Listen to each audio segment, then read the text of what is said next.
Hello everyone, আসসালামু আলাইকুম। আশা করি আপনারা সবাই ভালো আছেন, আমরাও ভালো আছি। আজকে আমি তৈরি করব মুরগির মাংস ভুনা। আমি প্রতিদিন যেভাবে করি সেভাবেই করব, সেটাই আপনাদের সাথে শেয়ার করব। তো তাই আমি এখানে নিয়েছি মুরগির মাংস পরিমাণ মতো, পেঁয়াজ কুচি, গরম মশলা, আর আছে মরিচের গুঁড়ো, হলুদের গুঁড়ো, লবণ আর আদা রসুন বাটা। তো এখন আমরা রান্নায় ফিরে যাই। চুলায় আমি একটা কড়াই বসিয়ে নিয়েছি, কড়াইটা গরম হোক, তারপরে আমি এতে তেল দিব। কড়াইটা গরম হয়ে গেছে, এখন আমি এতে তেল দিব।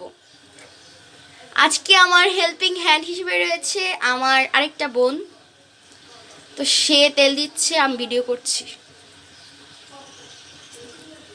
তেলটা দিয়ে দিয়েছি, তেলটা এখন গরম হোক। তেলটা গরম হয়ে গেছে, এখন আমি এতে পেঁয়াজ কুচি দিব।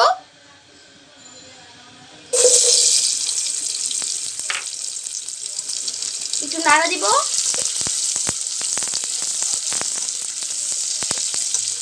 পেঁয়াজটা একটু লাল কালার হোক। পেঁয়াজটা হয়ে গেছে, এখন আমি এতে লবণ দিব, একটু নাড়া দিব, তারপরে দিব গরম মশলা।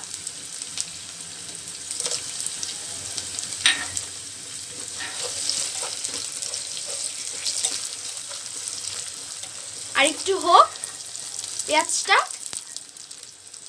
এখন আমি এতে দিব আদা রসুনের বাটা।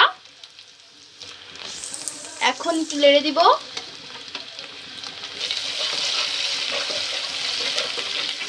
আমি আমার বোনটাকে সব বলে দিচ্ছি, ও করে দিচ্ছি, ভদ্র আছে।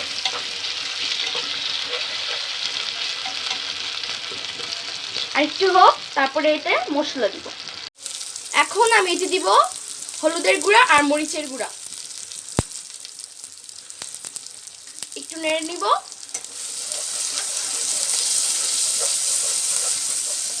তারপরে মশলাগুলোকে কষানোর জন্য আমি এতে পানি দিব। আর দিচ্ছি, হয়েছে হয়েছে। একটু কষানো হোক মশলাগুলো। মশলাগুলো কষানো হয়ে গেছে, এখন আমি এতে মুরগির মাংসগুলো দিয়ে দিব। দিয়ে দিলাম, এখন নেড়ে নিব।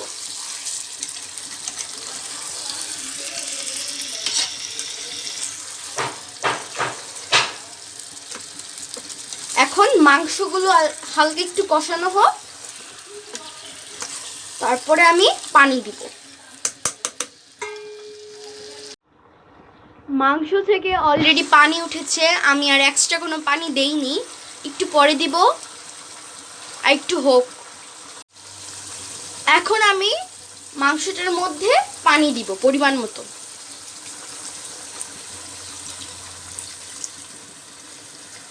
ব্যাস, এখন মাংসটা সিদ্ধ টিদ্ধ হয়ে পানিটা শুকানো আগ পর্যন্ত অপেক্ষা করব, তারপরে আবার ফিরছি। মাংসটা তৈরি হয়ে গেছে, পরিবেশন করে ফিরছি। মাংস ভুনাটা তৈরি হয়ে গেছে, অবশ্যই এটা বাসায় ট্রাই করবেন। আমাদের ভিডিওটি যদি ভালো লাগে লাইক কমেন্ট শেয়ার করবেন, সাবস্ক্রাইব করবেন, পাশে থাকা বেল আইকনটিতে একটা ক্লিক করে দিবেন। তো আজ এই পর্যন্তই, আল্লাহ হাফেজ, আসসালামু আলাইকুম।